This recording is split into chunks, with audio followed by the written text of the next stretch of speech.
धर्माद्य सर्वलोकैकदृक्पथा सर्वभागवता प्राणा श्रीमद्भागवता प्रभो कलिबन्धोदितादित्या श्रीकृष्ण परिवर्तिता परमानन्दपाठाय प्रेमवर्षक्षराय ते सर्वदा सर्वसेव्याय श्रीकृष्णाय नमोऽस्तुते मदैकबन्धुमत्सङ्गी मद्गुरु मन्महाधना मन्निष्ठारकमद्भाग्य मदानन्दा नमोऽस्तुते असाधु साधुतातायन् अतिनिर्दोषताकरा हानमुंश कदाचिन्मां प्रेम हृत्कण्ठयो स्फुरा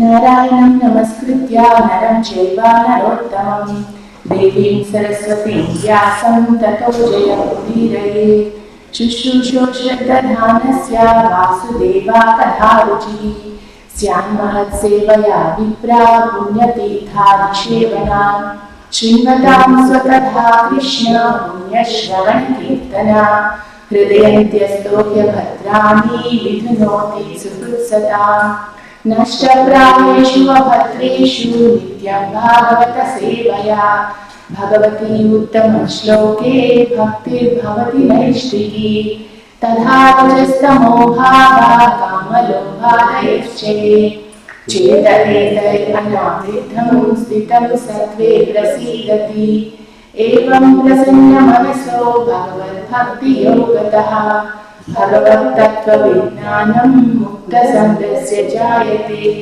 भिद्यते हृदयाग्रन्थिश्चिद्यन्ते सर्वसंशयाः क्षीयन्ते चास्य कर्माणि दृष्ट एवात्मनीश्वरे। Hare Krishna. I seek all of your blessings and blessings of Radha Madhava and all the Vaishnavas present in my life here personally and somewhere else. So I'll be able to speak something. I was just realizing as we were going on this Bhagavatam distribution yesterday and for the past few weeks, these are not ordinary pastimes. This is not an ordinary book that we are reading. And I feel in a way extremely fortunate to be able to come in contact and be able to be, on the other hand, seeing myself disqualified.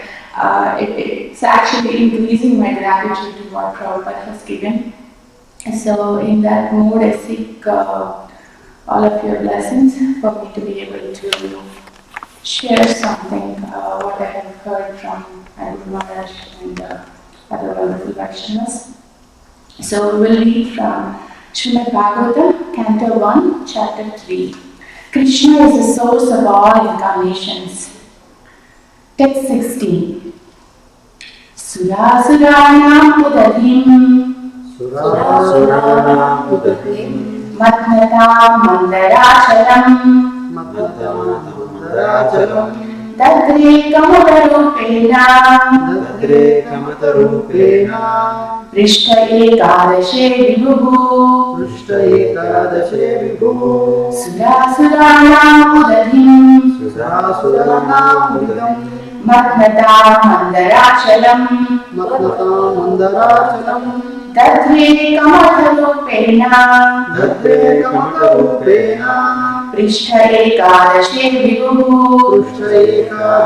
Vibhuhu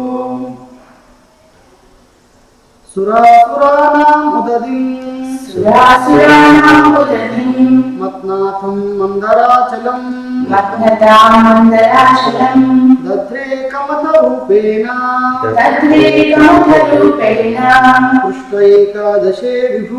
Prishta Ekadashe Vibhuhu Surasuranam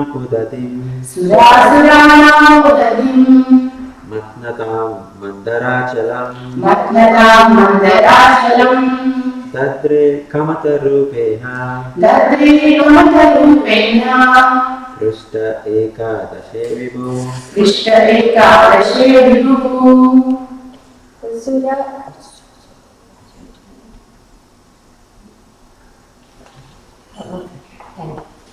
Surasuranamudatiim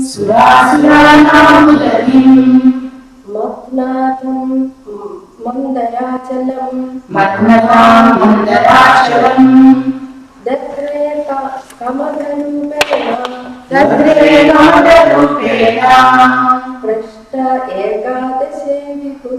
Vrishta Ekadashe Vibhuhu Sura, the thieves. Asuranam, of the thieves. I'm sorry, of the atheists. Udadim, in the ocean. Matnatam, churning. Mandarachalam, the Mandarachala hill. Dadre, sustain. Kamatha, tortoise. Rupena, in the form of. Brishthe, shell. Ekadashe, the 11th in the line. Vibhuhu, the great. Translation of the book by His Divine Grace A.C. Bhaktivedanta Swami Srila Prabhupada Ki Jai. The 11th incarnation of the Lord took the form of a tortoise, whose shell served as a pivot for the Mandirachala hill, which was being used as a churning rod by the thieves and atheists of the universe. Purport. Once both the atheists and the thieves were engaged in producing nectar from the sea, so that all of them could become deathless by drinking it. At that time, the Mandirachala hill was used as a churning rod, and the shell of the Lord Tortoise, the incarnation of Godhead, became the resting place, pivot of the hill in the sea water. We'll read the next verse also, as they're all together with one fasting. It's 17. Dhanvantaram dvadashamam trayodasham evacha apayet suran anyan mohinya mohayan striya. In the 12th incarnation, the Lord appeared as Dhanvantari, and in the 13th, he allured the atheists by the charming beauty of a woman and gave nectar to the demigods to drink.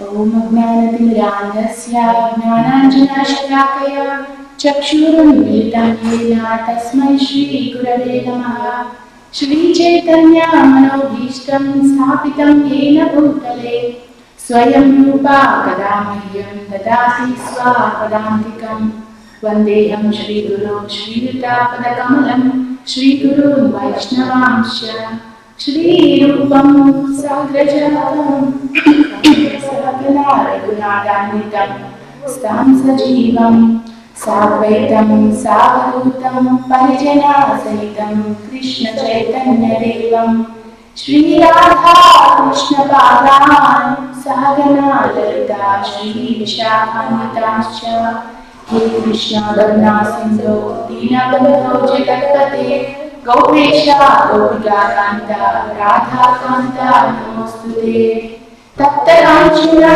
Gaurangi Radhe Vrindavaneshwari Vrishabhanu Sute Devi Pranamami Haripriye Vanchakalpatarubhishya Kripa Sindhubheva Cha Patitanam Pavanebhyo Vaishnavebhyo Namo Namaha Namo Vishnupadaya Krishna Preshthaya Bhutale Srimate Bhaktivedanta Swamiti Namane Namaste Saraswate Devi Gauravani Pracharini Nirvisesha Shunyavadi Paschatya Deshatarine Jai Shri Krishna Chaitanya Prabhu Nityananda Shri Advaita Gadadhara Srivasadi Gaurabhakta Hare Krishna Krishna Krishna Hare Hare Hare Rama Rama Rama Hare Hare. So this is talking about the pastime from churning the milk ocean. Here there is a very small purport, and for text 17 there is not even purport. But this is a long section in the 8th canto. I was here in my Guru Maharaj's class, and he was describing from that pastime. It's an elaborate section and very beautiful with so many factors of intrigue and like charming and like all sorts of, the suspense, whatever we look for. I was remembering Ramshari Prabhu sharing from this Srimad Bhagavatam distribution, the flyer. These books have anything that any good book will have, whatever we are looking for in the literature. So it's just that we have to connect and then really read through.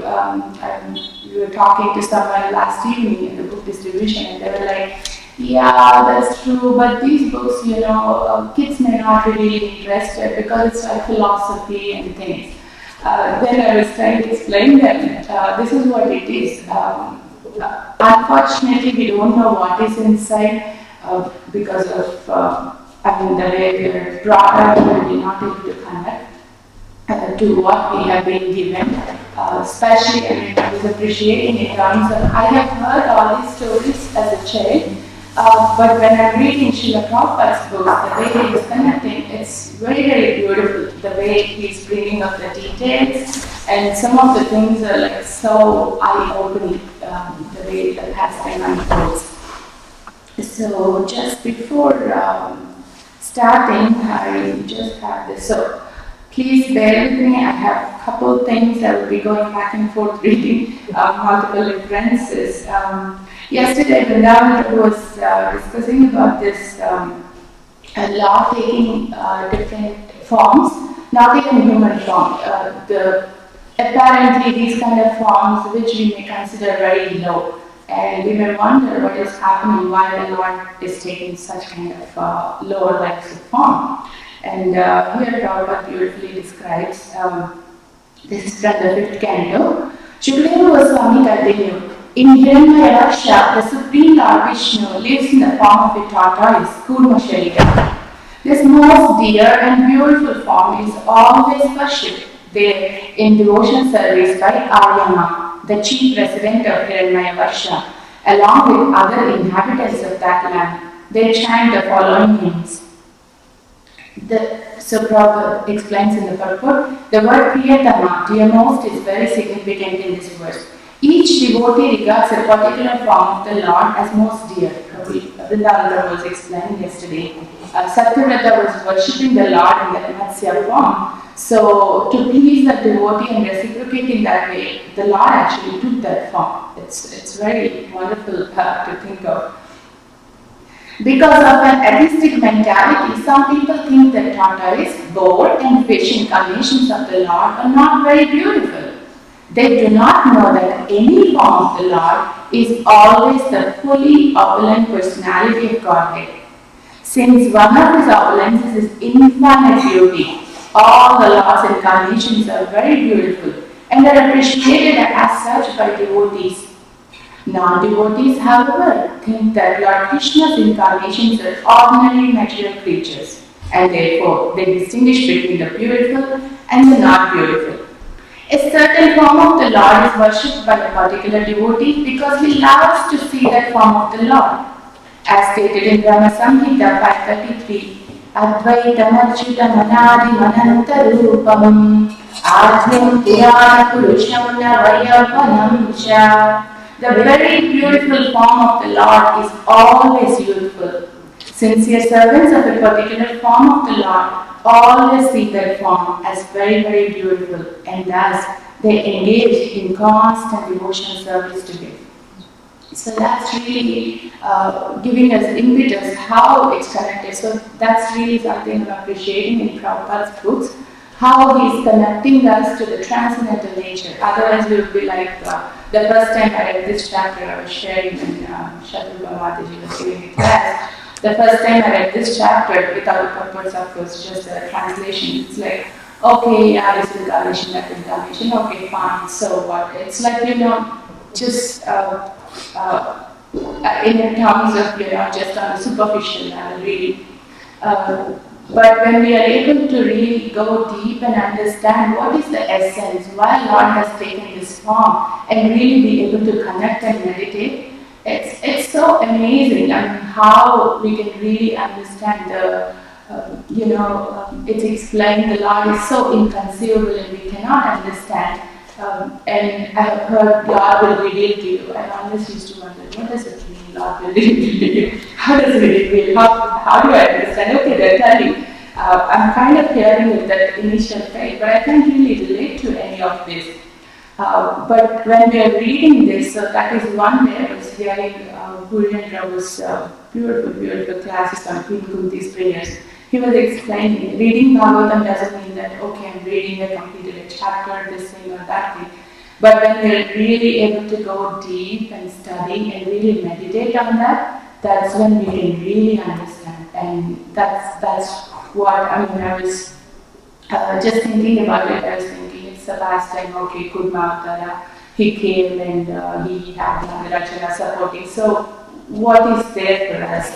But as I was just thinking through the past time and just connecting through these multiple sharings from Prabhupada, it's so amazing how the heart, it just unfolds to accept the form. And Lord's mercy in coming, to protect his devotees in different forms. If you think of especially this pastime, maybe we'll just go through the pastime and as we can read the pastime, we can talk through that. So it starts with Indra going on his Ayurveda, and Durvasa Muni comes with all his disciples and he offers a garland happily. And Indra, as we know, sometimes he gets bewildered. Like any of us, we think, okay, I have this, I have that, that's okay, I don't have to be deeply surrendered now, so a little bit I will say for myself. So in that mood, Indra didn't get off the elephant, he was just sitting there, and then that's the sign of Prabhupada explains proud coming from opulence, not showing enough respect to the sages. So whatever position we are, it's very critical for us to understand. Maybe we may be given some opulence or some knowledge or something today, but how we have to always understand our insignificance and show such respect to such elevated devotees. That's like a learning we can take from that. So when he offers the garland, because when he offers, Indra doesn't take, he just asks Airavata to take it. Airavata takes it, and being an elephant body, it doesn't understand the significance, so it just throws and tramples and walks. We can imagine what would happen to Durvasa in that case, and he becomes super, angry instantly, and he curses because of this opulence and power. You're becoming like this, and you're behaving like this. So I curse you that you will lose all this, which is making you behaving this way. And as a curse, as a result of that curse, they lose, like the demons and Daityas and the Devas, they always fight, and particularly this curse help the demons to gain upper hand on the demigods. So they lose everything, like they're literally just left with their life, all the kingdom, heaven, everything is gone. So then they come to Lord Brahma, and then Lord Brahma takes all of them and then goes to who else? They have only one shelter. So that was sweet. I was thinking, whatever things are going through, how they're able to connect all the time, who is that supreme shelter, how they have to go in and approach. I mean, I was taking for myself, I may not be pure, and at times I feel, oh, you know what, I'm receiving all these instructions, it's my problem, I'm not able to follow. So it's okay, I'll just suffer here and I don't really go to Krishna, Guru and pray for their help. But unfortunately there is no way, we don't have any other choice, we cannot do on our own. So that's something which we can take from here. Whatever difficulties and spiritual, material, of course, material, it's not that we have to go and ask for release from our material miseries. But in a sense, what I'm understanding, instead of trying all other avenues, it's actually better to approach the Supreme Personality of Godhead, who is always merciful. So they all approach the Lord, and on the banks of Shraddha, they start glorifying. And Prabhupada explains in one of the purports, Lord Brahma actually didn't see the Lord, but they start glorifying just through the sound vibrations. He can feel the Lord's presence. And once he hears the prayers, they ask, please appear before us and protect us. So the Lord appears and he tells that, do not worry, I'll come and protect you. But the protection, so it's actually nice to see how the Lord deals with different things at different times in different ways. He could have done, okay, I'll come and kill all these demons and you can get all your kingdom and all opulence back. He didn't say that. In order to respect Durvasani's curse, he says, you cannot go and fight now because of this curse, you cannot win. So go and make a truce with the demons. And Prabhupada calls it a diplomacy. Lord is expert in anything. And diplomacy, or we can see in Mohiyavatara how he is expert in cheating. So anything he is the expert, and whatever he has done is so wonderful, just to think of it itself. So he suggests make a truce and then churn this milk ocean and get the nectar. So where you can actually be free from death. And tell the demons, you both will do and you can share. And he also suggests, as you are in the process of churning, you'll get a lot of things like Kalakula Visha, which is like so devastating. Don't be afraid. I'll arrange Lord Shiva to drink it. And then also in the process, there will be so many alluring things which will be coming. So please don't be allured by them and stop the process, keep churning so you can get the nectar. So that is one thing we can see through the material allurements, and sometimes even in spiritual life we may get a little post here or a little respect here and whatever some kind of facilities we may be getting. And I might be simply allude and say, okay, yeah, this seems fun, okay, yeah, chanting, that's okay, let me just spend a little time here and there, whatever it is.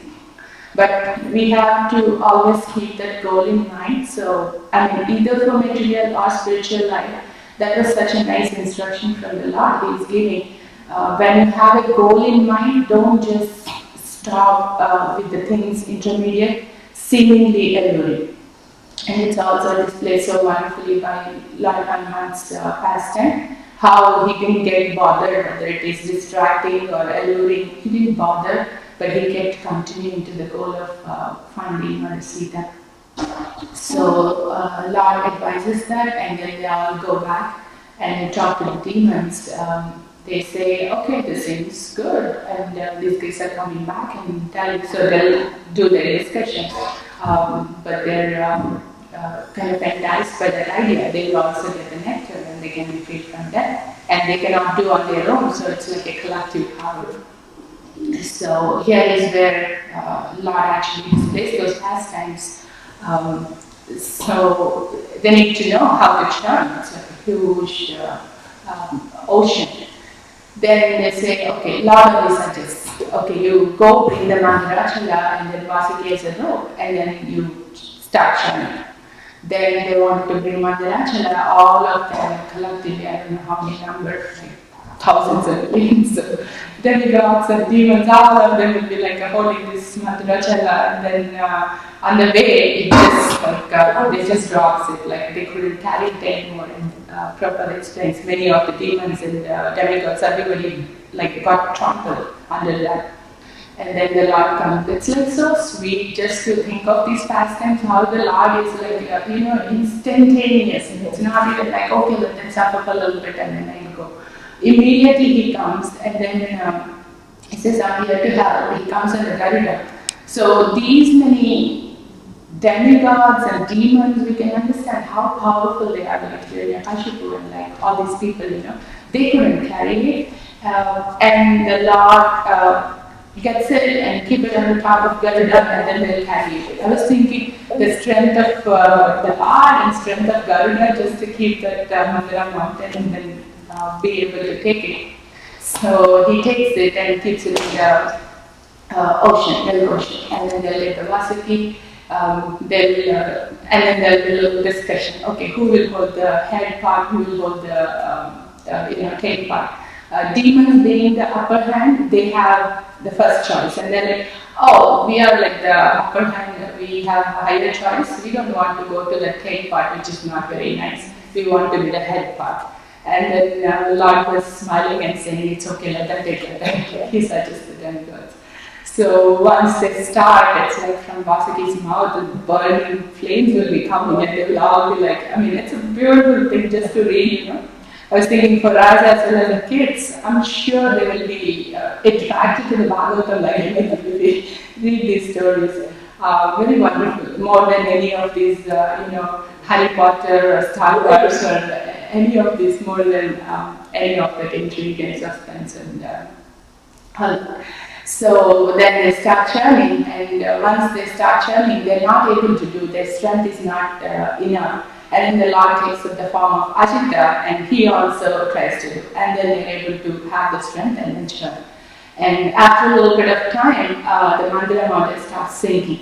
It's it's not able to stay on top. And then what they do, like it just sinks, and everybody is like so morose, like all our efforts are in vain. Now what do we do? And then Kurma, the Lord takes the form of Kurma. I'll just read from here. Just give me a minute. Yeah. This is from the 8th canto. Seeing the situation that had been created by the will of the Supreme, the unlimitedly powerful Lord, whose determination is infallible, took the wonderful shape of a tortoise, entered the water, and lifted the great Mandara mountain. And the next verse. When the demigods and demons saw that Mandara mountain had been lifted, they were enlivened and encouraged to begin churning again. The mountain rested on the back of the great tortoise, which extended for 800,000 miles, like a large island. 800,000 miles. I mean, this is one thing actually, if we cannot understand or hear from a devotee coming in the disciplic succession, we may consider this as a mythology and it's not going to happen. But when we connect all the pastimes and what all the Lord is doing, we can actually get that faith that it is possible. It's not just some mythological story that we are hearing. And if you compare to any of the tortoise, the tortoise could be probably this big, or the biggest would be like whatever, maybe 3 times or 4 times. But 800,000 miles, it's like, just enormous. So that is one thing we can understand, how the Lord's potency in each of the form, it's not like, okay, this form is superior or this form is not superior, but whichever form the Lord takes, He comes with that fully transcendental opulence, and He has all opulences and all it is out there. So He comes and then they start churning again. And then so many things happen. Poison comes and the Lord Shiva takes that itself again, and beautiful description, narration is there. And then Goddess Lakshmi comes, and then many other things like Ucheshara, Ayavata, and all these things comes.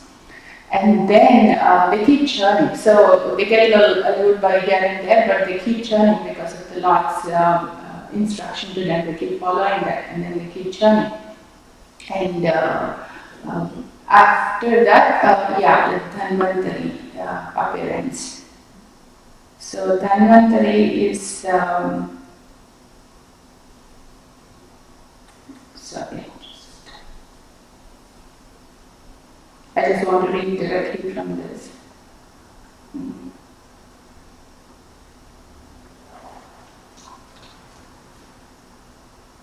Yeah. O king, thereafter, while the sons of Kashyapa, both demons and demigods, were engaged in churning the ocean of milk, a very wonderful male person appeared. He was strongly built His arms were long, stout, and strong. His neck, which was marked with 3 lines, resembled a conch shell. His eyes were reddish, and his complexion was blackish. He was very young, he was garlanded with flowers, and his entire body was fully decorated with various ornaments. He was dressed in yellow garments and wore brightly polished earrings made of pearls. The tips of his hair were anointed with oil, and his chest was very broad. His body had all the features. He was stout and strong like a lion, and he was decorated with bangles. In his hand, he carried a jug filled to the top with nectar. This person was Dhanvantari, a plenary portion of Lord Vishnu. He was very conversant with the science of medicine, and as one of the demigods, he was permitted to take his share in sacrifices. So this is what described regarding Dhanvantari. So he is the person who actually appears there with the nectar that these guys are looking for. And Prabhupada refers to Dhanvantari at a few other places. He is the father of the medicine. And in one of the conversations I remember from Vilamrita, they were saying about these scientists and the doctors finding the new formula and stuff. Prabhupada says we already have this science. We don't need new inventions in terms of which nullify this. As long as they are working in line with this, we will accept those scientists and doctors, whatever they are proposing. But all they're trying to do is that atheistic mentality. They want to, erase this knowledge what we already have and find new things, which is all like from speculation. If you see these medicines and stuff, they say, okay, this medicine is a cure, and after some time they will find that that particular thing has this problem or that problem. So that's why it's very important for us to understand how the science, in terms of any science like medicinal or math or astronomy or creation, how we have to understand from Srimad Bhagavatam. We can read, but when we read through and then see the perspective of Vedic knowledge, then it actually can give us light to understand these things. So, and it's also mentioned, whoever remembers this form of Lord in Dhanvantari incarnation, they'll be free from all diseases. These are the benedictions. There is benediction after benediction, so many blessings available in Srimad Bhagavatam. It's just like we have to read it and then we receive those blessings. That somehow it was very inspiring for me as we are in this Bhagavad Purnima time. Just glorifying Srimad Bhagavatam, how it can really give us that strength and faith. So Dhanvantari comes, Dhanvantari comes with the nectar, and then these demons just snatch it away from him.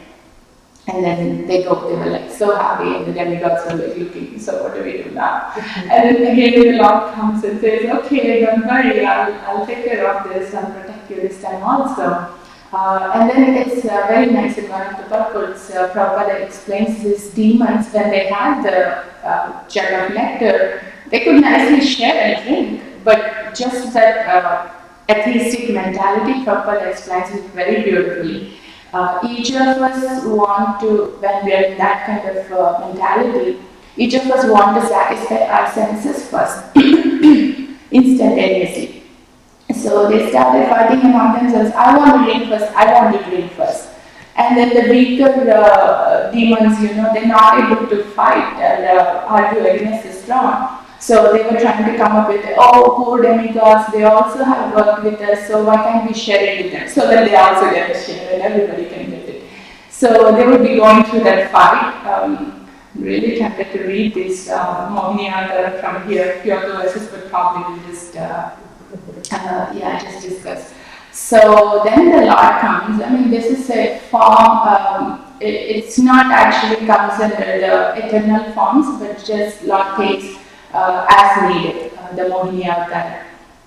So Lord takes up this feminine form, which is like just describe who is so beautiful woman in the whole entire universe. And Prabhupada explains in the purport, Goddess of Fortune is so beautiful. But when the Lord takes the feminine form, he or she is even more beautiful, more competent to goddess of fortune form. So that's how we can understand the extent of his opulence of beauty or strength or any of these opulences of the Lord. And then Mohini Murti comes, just walking there, all these demons get like so bewildered just seeing her around it. And then they forget all their worries and fights, and they just say, okay, we are in the middle of this, so can you please sort this out, and we'll give you this. This detail I was reading, which was very eye-opening for me. Whenever I heard this pastime, I used to have this feeling, okay, it's fine, I mean, Lord does for whatever purpose, because demons are not fit to drink poison. He did this act of cheating them, but it's not really fair to cheat them like that. I always used to have that kind of thought. And then one of the words, it's just a direct translation, not even Prabhupada's purport, from 8th canto in the pastime. Mohini Murti says, I'm just like, the prostitute who looks for different association of men and all that stuff. You cannot place your faith in me. Mm-hmm. He is actually giving, or she is actually giving that. Like, are you sure you want to keep your faith? And then they say, yes, we trust you, we want to give. And then the Lord actually asked them to promise them that you would accept whatever I do, whether it is just or unjust. And they accept it. I'm like, this is it. It's a cheating, but it's not like cheating. He's actually telling, and then they were accepting. And they even kind of understand the meaning of the words. That means she can completely give to the demigods, or she can drink herself, or she can just throw away. And they're willing to do that. So that is one aspect I really appreciated in the Lord when He does it, how expertly He does it, and it's not like cheating. Of course, we understand the import, why He wants to do that, because of their mentality. If a unqualified person is given the position or whatever power, it can destroy everything around, including that person. So actually, Lord is compassionate even to those demons. So he doesn't want them to go through that bigger trouble. So He wanted to save them. Of course, He wanted to protect His devotees. So then He arranges them to sit in the lines, and then He takes, actually it's very beautiful, just the details, so He makes them sit the demigods a little farther, at a distant place. So these demons will think, oh, maybe she's going to give all the nectar to us and not so much to those people. She's favoring us. And then so she comes with a jug and she talks nicely, smiles nicely. Just those features are described so beautifully, and it's just so attracting to the heart. Just reading through that. And then she goes to the demigod side, and then she gives the nectar to them, and then comes back to this term, and then just talks and just smilingly issues with them. They kind of understand, but they're like so much into that bewilderment because of her beauty that they're like completely awestruck and just sitting there. And then so these two other actually Rahul, he understands it and he tries to go through the demigod side. And then the Lord detects, but by the time he detects this, Rahul already takes a little drop. It didn't go through beyond his neck, so the Lord immediately cuts off his head with the Sudarshan. But the head is, it's eternal, it just stays eternal. The body is dead because it did not touch. And so that's one of the things we hear, the connection to the eclipse, like the lunar eclipse and solar eclipse. Of course, the modern philosophy says it's a shade, but from the Vedic perspective, that's what it's explained. Like once in a while, he tries to, because of his envious of moon and sun, he actually sits behind them. and they indicate to the Lord. He is an outside person, he is there. So that's why he becomes envious and he tries to do that. Murti does that, and then they start realizing, and then they again do that thing. But one more detail of this Mohini Murti is Lord Shiva, he hears this, that Lord took this form and so beautiful. So he, along with the wife Bhavani, they both of them come and then just looks at the form and then after obeisances and prayers, everything. It's very amazing how the details are explained, how he gets enamored. Lord Shiva, I mean, we think he is like the foremost of Vaishnavas and he has the most sense control, like Chitraketu Maharaj has, and we hear that in spite of all that, he has such a control of senses. And such a kind of person is also bewildered and allured by the beauty. So, in the purport it's explained, even whatever stage we are in, it's very easy to get attracted by Maya and get bewildered. So, the only way we can get free from that, so it's explained, by the will of the Lord only helps him to control that allurement back. So unless we have that mercy from the Lord, it's not possible for us to control that allurement or that attraction to the sense objects by ourselves. So that is another detail which I really like. I have a beautiful prayer for Kurmadev, and I will read that, and then we'll stop.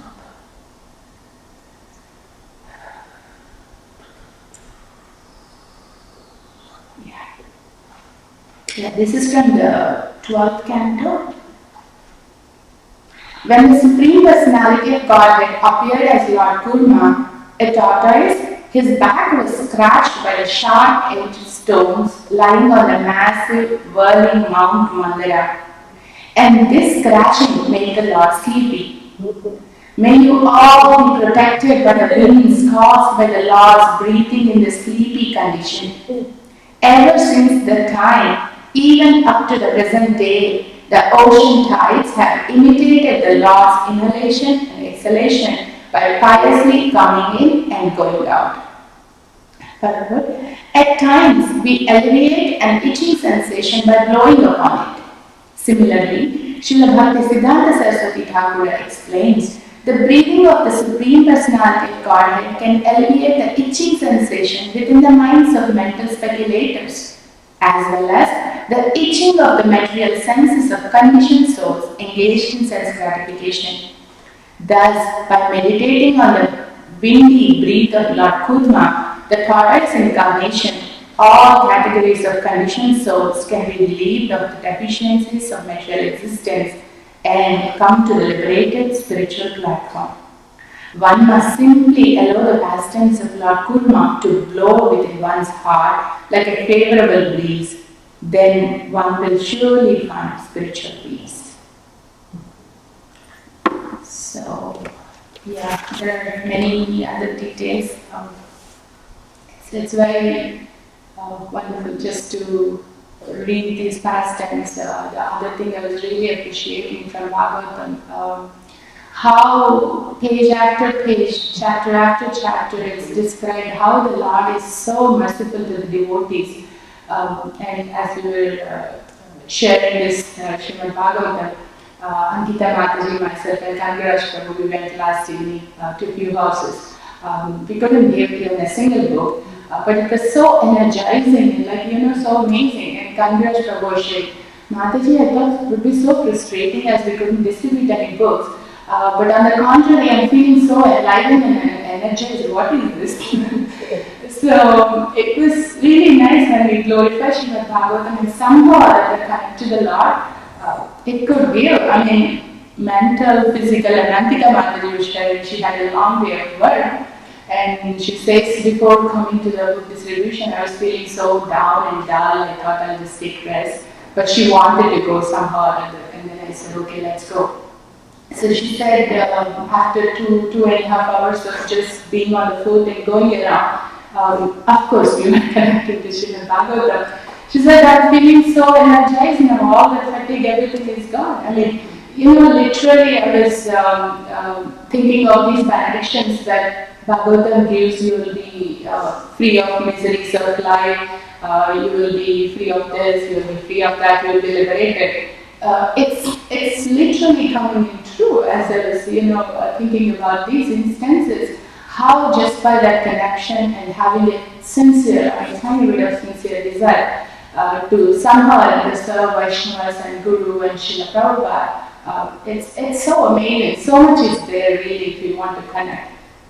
But of course we have our own things and we go here and there.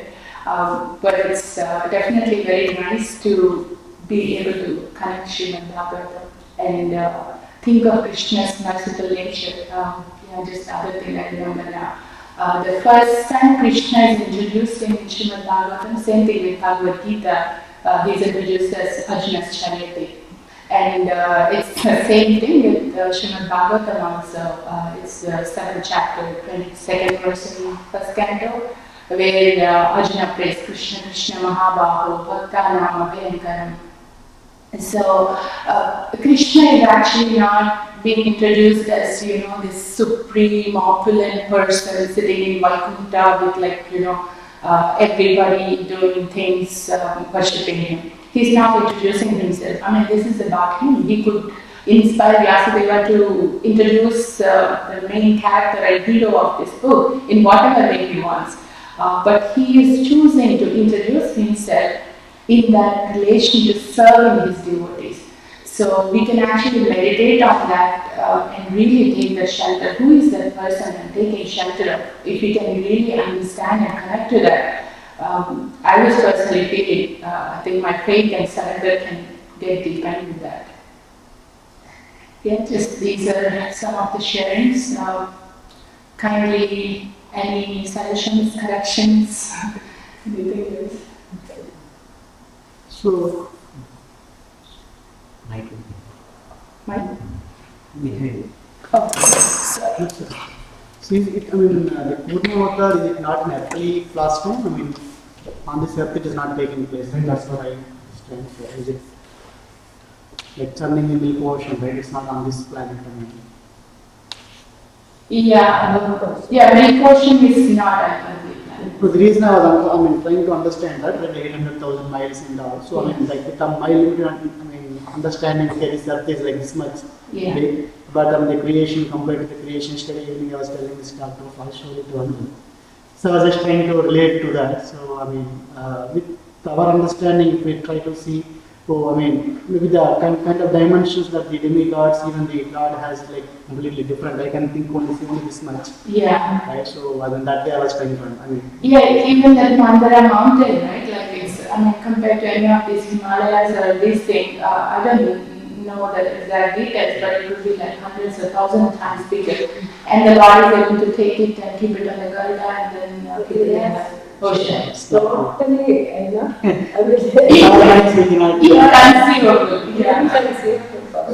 one question there.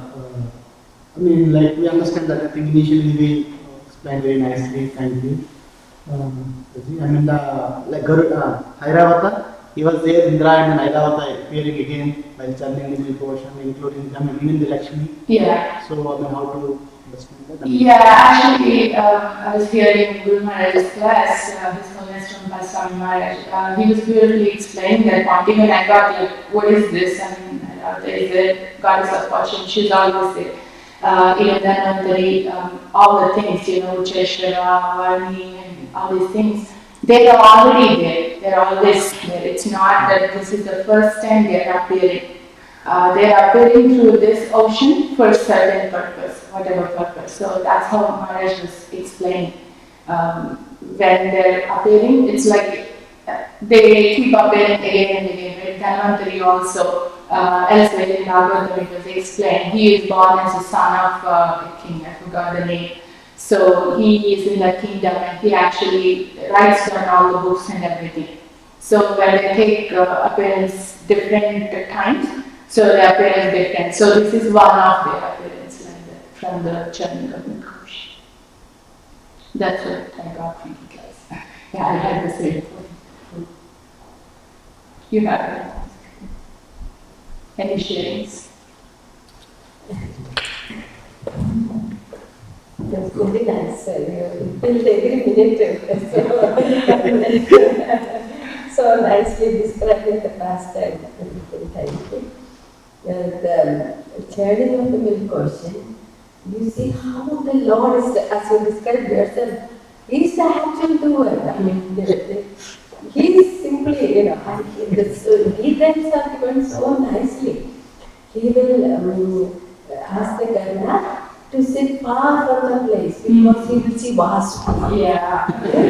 That much in detail it is. I know. But when you think that the mother is put on the Karna, what is Karna's right? It's amazing. And similarly, Mataji description is so amazing. What I wanted to say was the Mohini Murti and Lord Shiva, how Lord Shiva is built and all of this one. And that is a local story in Kerala. That Mohini Murti gave birth to Ayyappa. But that is not in the Bhagavatam. Yeah. That's what I wanted to say. And there is a Mohini Sudane. Yeah, it's just so amazing. I mean, just the description of, Hiranyakashipu is given like how big of his size. And then we see from the images in front of Narsingadev, this person is like, a small person like this. And I think one day I was hearing from Janaki Mataji and Kamra Gopal Prabhu that they visited a certain place where they believe the actual Narsingadev pastime happened. And it's like two huge mountains, so tall. And that's considered to be the two, when the pillar broke, they became that mountains, huge mountains. So we can imagine what's the size of, Narsingadev. So Prabhu, as you're mentioning, it's very difficult for us to, even conceive and understand this. If not for Prabhupada, and it's just so nice the way Prabhupada is explaining. I have always been wanting to read Bhagavatam regularly, but I couldn't do that. I couldn't go past the first canto on and up. But I'm really thankful to Amrta-keli Prabhu for starting this for Bhadra Purnima. We are doing 30 devotees, reading few verses every day and completing the whole entire 18,000 verses in 1 month's time. All of us together as a community. And just that somehow or other getting in touch and reading those few verses, I think 15 verses every day, it's so attracting. I was sharing with Amrta-keli Prabhu. I couldn't stop with the 15 verses, and sometimes I see that only translations, I don't have the purpose, but I don't want to miss this beautiful purpose what Prabhupada is giving. So I keep going to the whole chapter, or sometimes even more than the chapter, the Brahma's prayers or Gajendra Moksha. It's only 15 verses that I have to read for that day. But it's so enticing and attracting Bhagavatam pastimes that I end up reading 80 verses. Somehow that manifests. Otherwise I'll say, I don't have time to read Bhagavatam. But when we are connecting, somehow Krishna magically, mystically manages the time. So, yeah, I'm really feeling very fortunate to be in this association. Very strong inspiration from Amrta-keli Prabhu. I also heard previously this pastime is compared to the bhakti process, where when you start doing the bhakti process, actually Amrta-keli happens first. So the poison that comes, it's actually representative of that, because that's the first thing that comes out. Okay. Then positive things also come. In fact, even Amrta-keli also. Initially, the anarthas are the bad things. In fact, some of the good things also becomes anarthas, like lava, puja, practice, something like that. So, but we should not get bewildered by any of this Aradhana stage. There is a stage further up. So I just remember that. Thank you so much. That's very nice. That's very nice. And one more thing I was just remembering. For any temple construction, Prabhupada did that for Vrindavan temple, I think, starting with. And we will have Kurma Dev and Ananta Dev supporting the temple construction. So in the foundation basement, they'll actually put those deities, Kurma deity and Ananta Dev deities. So this whole temple is kind of resting on them. Yeah, we did that during the Bhumi Puja here also. And then Prabhu was sharing in Vrindavan, Krishna Balaram temple also, it's explained in the Amrta. Yeah. So very significant. Can you explain? I was wondering, not wondering, I was thinking yesterday about the distribution. It is really, really the mercy of the Lord. Bahunam Janmanam Amrta-keli. You know that was there. Most of the people where I met, not that we are great, but either they are confused or they are misdirected. Misdirected is a higher pie, confused is smaller pie. So 90% of the people, when they read it, they will not accept this. Because of that, the faith was poisoned. It's not that they don't have faith. These people have tremendous faith, but it is poisoned by drop of poison. The most poisonous thing in the world. So it's very difficult to accept this unless you have a mercy of the Lord. And to be honest, we are in that circle of mercy. Whether we accept it or not, we are fortunate.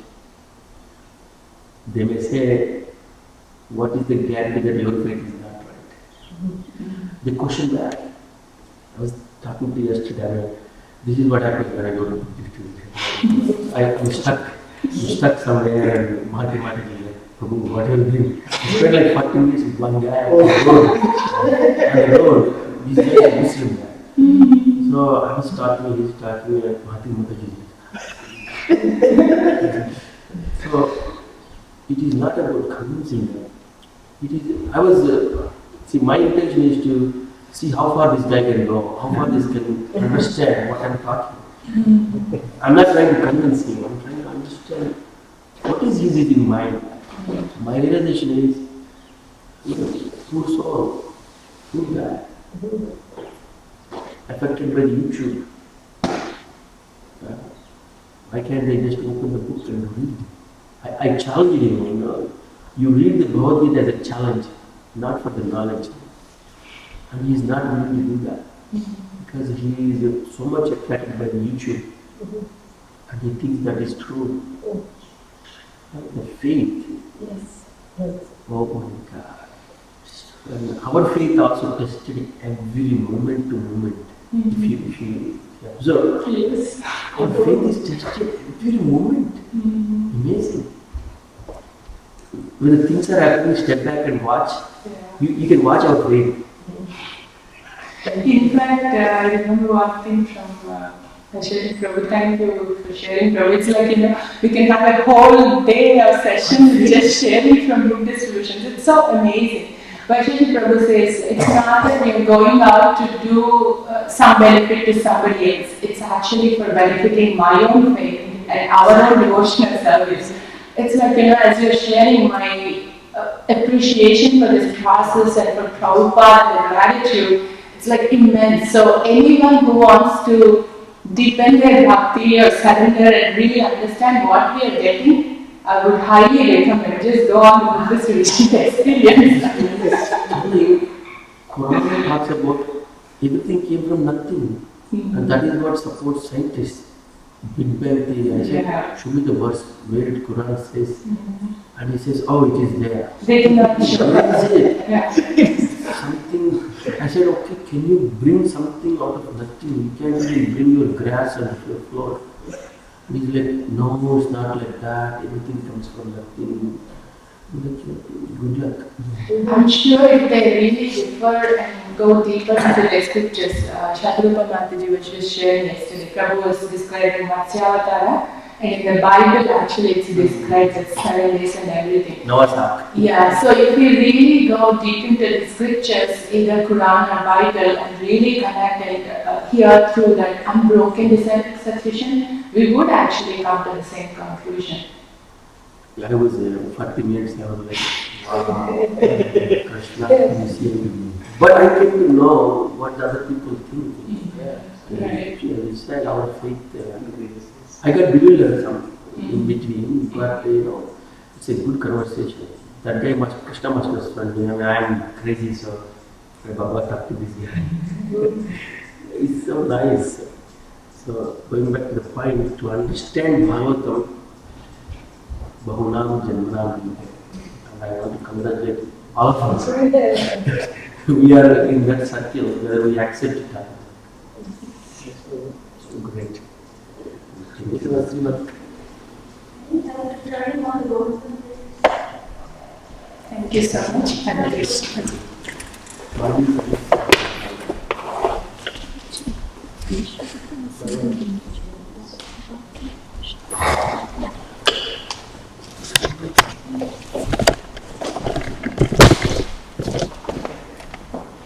See?